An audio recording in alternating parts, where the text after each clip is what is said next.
the most I've been shameful and the most that I've cried has been due to like financial woes and feeling like, okay, I have nothing in my bank account, so how can I say I'm successful? And I'm 6 years into comedy, right?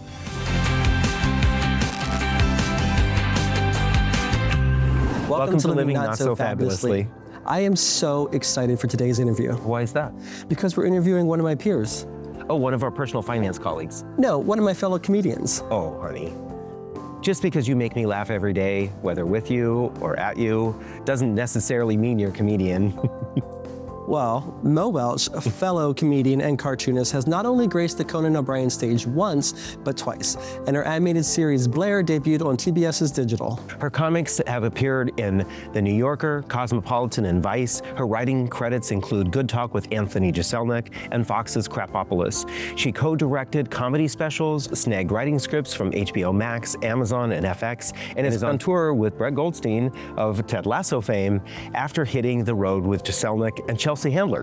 One of the things I absolutely love about this interview is when Mo shares when and how she got the inspiration to do better with her money. And it wasn't just from her trust fund girlfriend, but from a source that we can all tap into to do better with our money. So let's hear from Mo. So welcome, Mo, to Living Not So Fabulously. Thank you. Happy to be here. We're gonna start you off a little bit differently than we have with other guests in the past so far. So we're gonna do some rapid fire questions here for you. So what's the silliest money move you've ever made in the name of your art? Oh, my wigs. There's a story there. What's something that you'll never regret having spent money on, no matter how irresponsible it might have been? Wigs. What's your... I'll die if she says it again. What's your favorite treat yourself gift? Oh my gosh. Okay, that can't be wigs. Dessert. Absolutely. Fancy dessert. I'm here for that. All right, what's the financial life hack you think everyone should know? I'm so bad at hacks. I'm going to be the guest that you have where you're like, okay, just tell us all the wrong things you did and everybody needs to just do the opposite of what she did. We actually have that question coming up later. But yeah, great. I think maybe, okay, this is so small, but airline, like getting in with points with whatever airline you get, like just becoming part of all of the clubs, including even the coffee shop that you go to, getting that 13th coffee free. I don't know if it helps my bank account a ton, but it makes me feel so so proud to get that 13th coffee. Totally, yeah. It's like I win, right? I spent so much money, I get something for free. They call that spaving, right? Yes. All right, so quickly, what's the context on the wigs?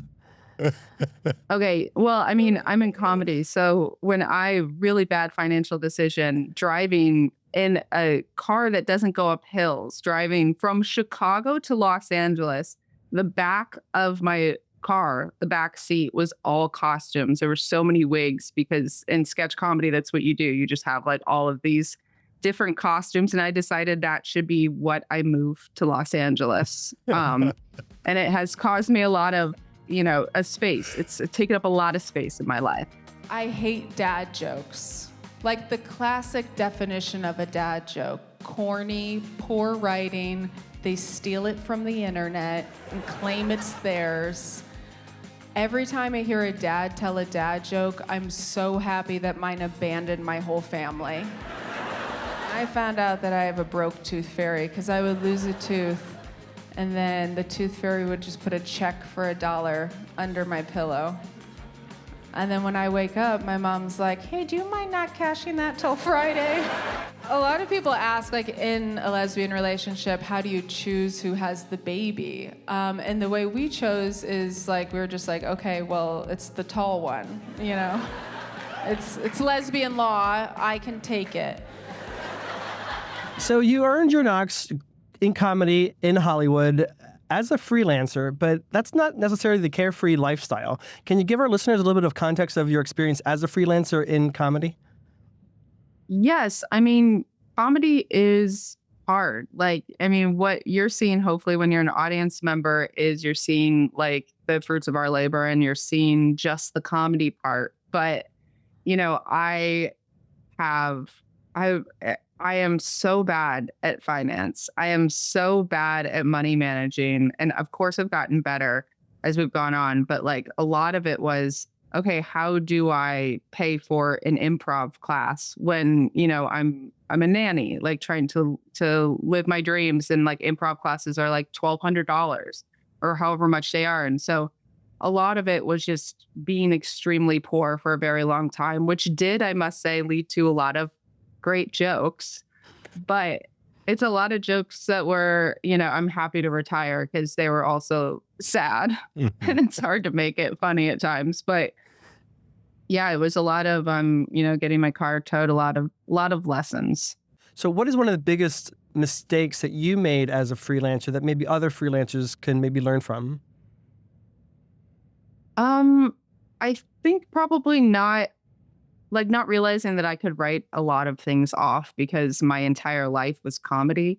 And so not realizing that even the outfits that you buy that you're wearing on stage, because you have to present yourself in a certain way, like learning what you can write off on your taxes, learning to find, get a community and ask people, well, who does your taxes, that sort of thing, where it's just like a community thing as opposed to just Googling, like going to H&R Block or like whatever it is, just being open to share with other freelancers or comedians, like, hey, does your life suck? Yeah, mine too. Okay, let's figure out a way, give me some of your tools, I'll give you some of mine.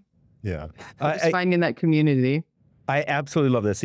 One of the things that John and I have said about we're in the personal finance space, and we see a lot of other communities doing this. The community that seems to do this probably the best are African American women. They talk to each other all the time about where you're saving 25 cents on that gas, or what coupon to use, or what stores does double coupons on what day. They talk about all these kinds of things, and it seems like the queer community kind of struggles to talk about those kinds of things. And what you bring up is a really important thing, because sometimes our personal experiences are more powerful, more motivating, more encouraging, and easier for us to implement when we hear it from somebody that gets us, right? When instead of hearing it from, like you said, Googling it or seeing it on a finance show, especially if it's a bro finance show, we actually relate to it, right? And we say, oh, that makes sense. This is that's similar to what I do. And that's one of the things that we have constantly been encouraging the community to do. When you look at your success, what was the pivoting point? When did things start to change, and how did that affect your finances? I mean, unfortunately, with comedy, it's just you're waiting for something to happen. It's not necessarily that I got my shit together. I was dating, in what you were talking about, just to go back to that real quick, I do feel like there is a lot of masking. And my personal experience was I'm coming to LA and I don't want people to think that I'm just some poor comedian and I'm meeting all these power lesbians, and everyone outside of comedy just felt so had their shit together and were real adults, and I'm pretending to be, but really I'm not. And I was actually had this girlfriend who was good at her finances, and I had a trust fund, but was good at her finances. And she told me, she was like, well, basically you're bad at finances and you're a comedian, so you're a freelancer, so you never know when your next check is coming. So why don't you go to one of these debtors anonymous meetings, and they help people people who are in debt, but also people who are freelancers, and especially in LA where everybody's a freelancer. And so I went to a few of those, and the first one was really great. The storytelling was so great that I was like, oh my God, I'm so invested in these people's personal journeys. And then unfortunately for me, as I felt like the stories weren't as good, I left. Because I guess I was treating it less of how can this help me, and more as my own entertainment. But that's just me. But yeah, I think she was obviously okay with I think I had to put a lot of pride aside, and put that shame away and be like, okay, I actually do need help with this because I was not taught how to manage a dollar. Yeah. I love that you bring up this point. I know that it happens in LA, but I know it happens all over the place, this idea of financial fronting, right? We always try to appear so much. I mean, we try to keep our appearances up, right? Everybody does. But John and I jokingly were talking about this earlier. I don't know how many Louis Vuitton bags we've seen get out of 1978 Chrysler LeBarons, right? These people have cars that cost less than their bags. And we do that because we want to look good in front of people. So I want to dive into that, though. I think this is a challenge that many in the LGBTQ community face, that we are trying to make it in our career. You're looking for your big break in comedy, and until then, you're kind of struggling to make ends meet. But you have access to all these power lesbians who have their act together. What was that like for you psychologically? Did that kind of make you think, oh my gosh, I'm never gonna be able to make it in comedy? How did you persevere and get through that mental challenge?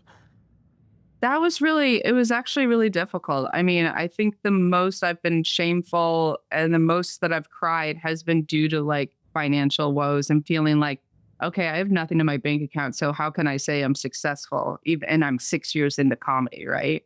And so I think it was a lot of fronting, but it came to a head at one point because I did get my car towed so many times and they just kept coming for me. And at one point I'm like, this car is worth so much less than what I'm paying for it to get out of this like impound. But it was psychologically like and I'm talking about coming out, feeling so much shame about coming out, like so many different times in my life. The financial shame was always like rock bottom. And that's actually like asking where things changed. Like I was at a rock bottom and I used it. I didn't know it at the time, but I used it because that's where I started to like draw, I was doing stand up for 6 or 7 years.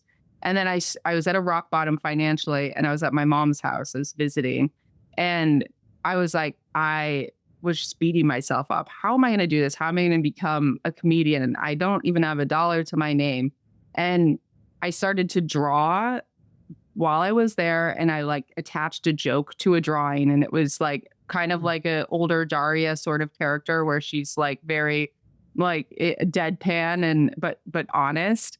And then that is what led me to like my first big paycheck in Hollywood, which was, getting a book deal and being able to like sell that as like a TV script and working with Chelsea Handler to produce that. And that's like things really started rolling. Yeah. Once I really like leaned into my rock bottom and was honest with myself and said, hey, wake up. You need to make a change here. I love that. I love that so much. Thank you for sharing that. I think that's the whole reason we have this show. It's those kinds of stories that we think that's something that somebody can really relate to, as opposed to some glossy Instagram profile that somebody sees and like, oh, I'll never be able to achieve that, or I'll never be a comedian like that. But to know that story really is inspirational. Thank you. I mean, I feel the same way. I can't remember. I remember hearing like a stand-up talk once on stage and they were talking about how they suck at money. And I thought, oh my God, that's so relatable. Like I would have never, like, it's so shameful for me. I would never think to talk about that on stage. And now, years and years later, I'm like, one of my writing exercises is like, what is something you want nobody to know? Write about that, because that's going to end up being the most, I'm not in the game to inspire, but like, that's going to be the most, it's going to be the most healing for me. And it's going to be fun for a few people in the audience. Mo, hold that thought. We'll be right back after a quick break.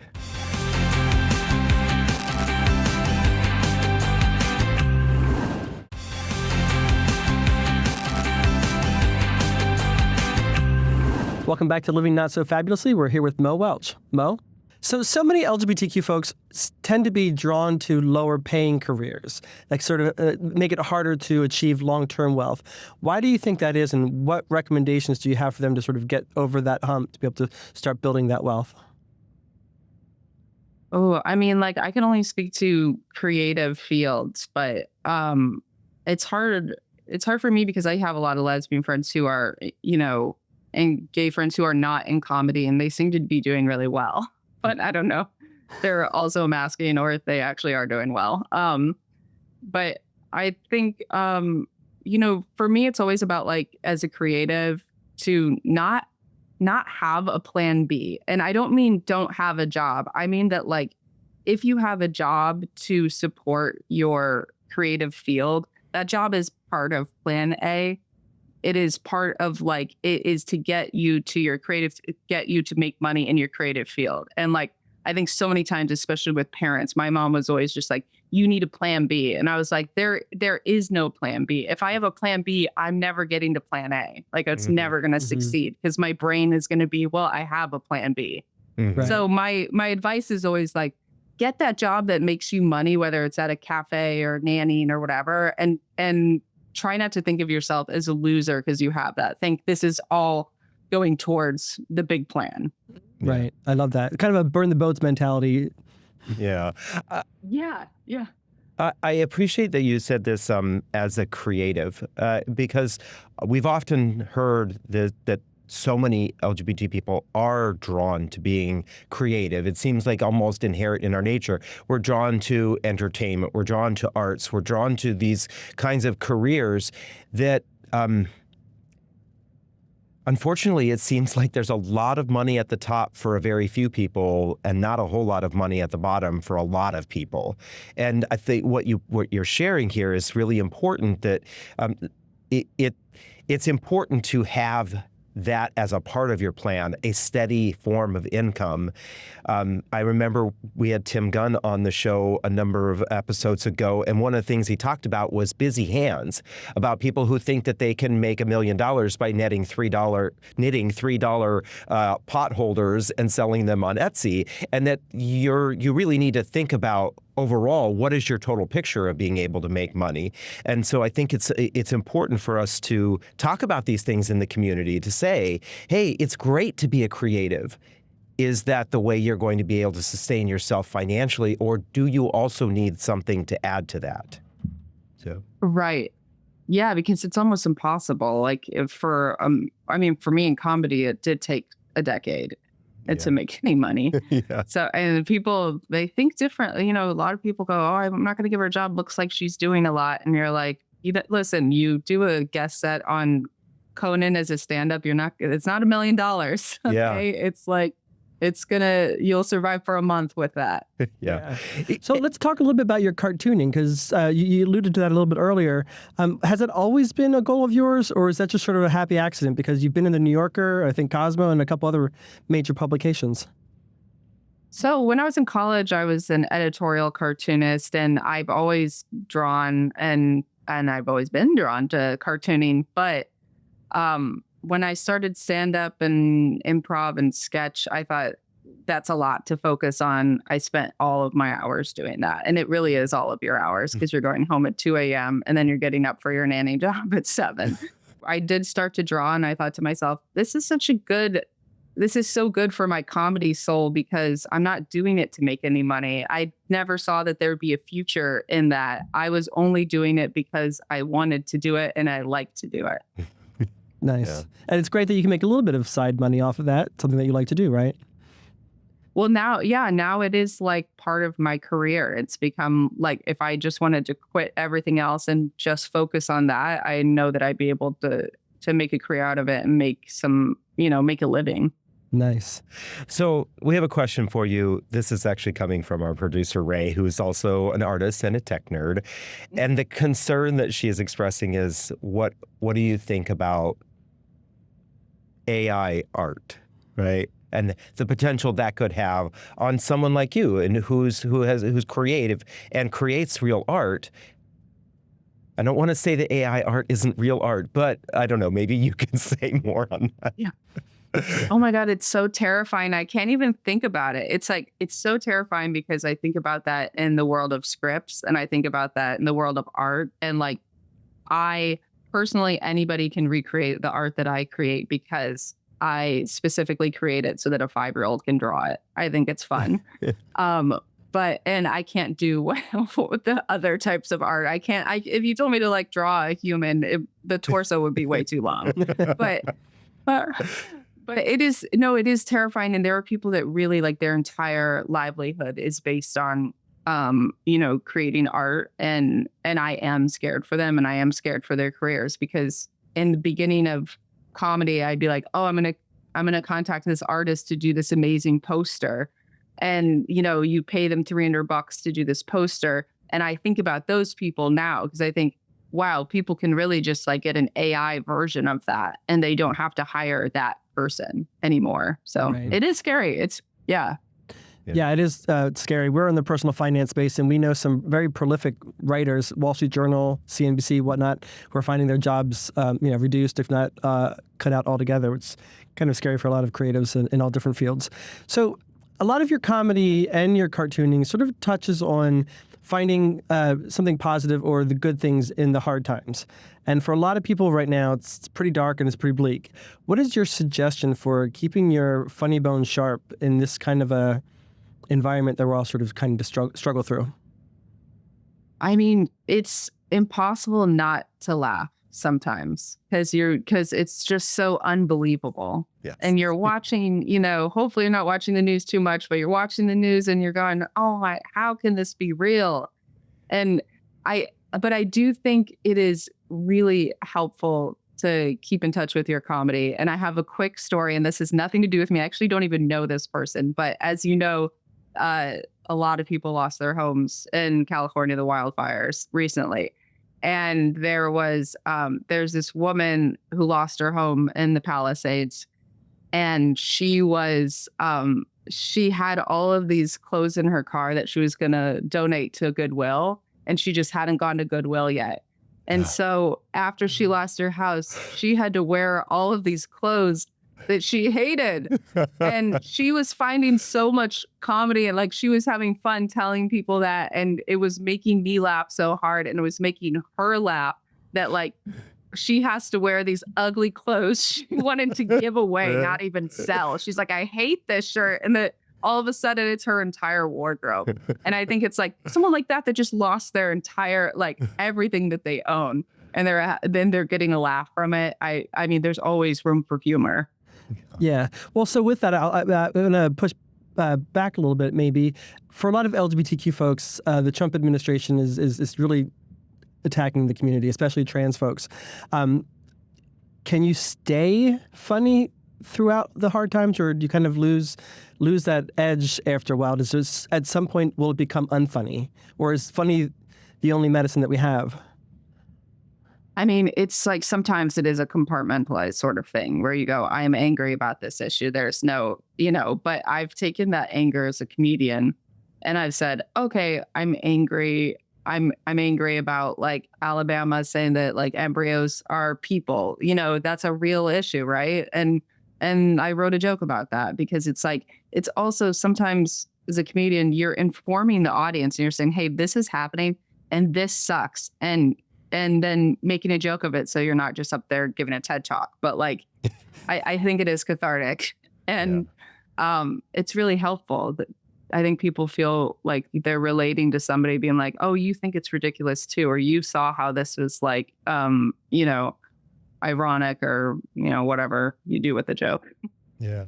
I appreciate you saying this because I think that we forget where our energy comes from and how it can be used, right? Our pain, our trauma, our experiences, our anger, our humor, all of it is energy. All of it is the energy of our emotions, and us being able to redirect it in a way that either helps people or, like you said, just kind of educates people, highlights to people what the real bleep that is going on in the world today. That, I think, can be the superpower that we have or that we can use with the energy that we have inside of us right now. Well, that's what you're doing with this show. You're saying like it's really hard as like as a gay person, it's just like, where do I go? Where can I get like a resource? And you're like, oh, this sucks. It probably came from a lot of experiences that were difficult. And then you're saying like, oh, well, let's put that knowledge out there, in a way that people can ingest and digest because like it is a hard subject. Mm-hmm. Yeah. And I think that's a great way to sort of wrap up this episode is use that positive energy as much as we possibly can. Yeah. Thank you so much for coming on the show. We appreciate it. Thank you. Oh my God. Thank you. Sorry, I just had a coffee. So if I was talking 100 miles an hour. Oh, you're fine. Don't expect that on stage. Wow, that was such a great interview. You know what's interesting is we use the word funny to describe what comedians make us do. They make us laugh. They're funny, they're humorous. But funny is also a synonym for things that are awkward or foreign to us, and that's precisely how people view their relationship with money very often. That is so true. So did you catch it? Where did Mo get her personal finance advice? Especially related to her business and taxes. She got it from her community. She basically crowdsourced the information that she needed to do better with her money. That is why we say this until the day we will leave this earth. Please talk to your community about money. When we share our wins, people learn. When we share our mistakes, people learn. When we open up a space where we all feel comfortable talking about our money, we all learn. Thanks again for joining us for another episode of Living Not So Fabulously. Remember to join us every Wednesday at noon Eastern on yahoofinance.com, YouTube, or wherever you catch your favorite podcasts. And remember to like, subscribe where available, and set notifications, because every single time you do, a drag queen and a comedian gets a new wig. Until next time, stay fabulous.